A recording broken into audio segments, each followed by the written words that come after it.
তো এভরিওয়ান আমরা চলে আসলাম হরিণা ফেরিঘাট। দেখেন ভিউটা জাস্ট ওয়াও, সেই ভিউ। এই যে দেখ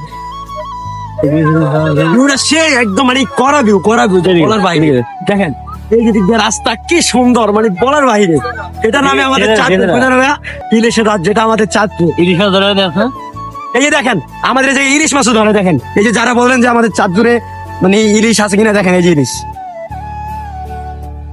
তো গাইস দেখেন প্রচুর ঢেউ, প্রচুর এই জোয়ার বাধা। তো এটা হচ্ছে যে জোয়ার চলতেছে, এটা হচ্ছে যে তিন ঘন্টা পর পর জোয়ার আর বাধা হয়। আপনারা জাস্ট কমেন্ট করে জানাবেন জায়গাটা কেমন, মানে সেই বলার বাইরে। পাশে নদী, পাশে হচ্ছে যে খাল বিল, মানে সবুজে ভরা অপরূপ আমাদের প্রিয় চাঁদপুর। দেখেন এই যে দিকে একের ভিতরে সব, একের ভিতর সব, পুরো একদম গাইডের মতো একের ভিতর সব।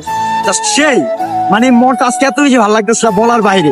অনেক দিন পর ঘোরাঘুরি, মানে ঘুরি সবসময়, কিন্তু এই পরিবেশে ঘোরা হয় না, একদমই কম হয়, বা আগে হইতো কিন্তু বর্তমানে হয় না।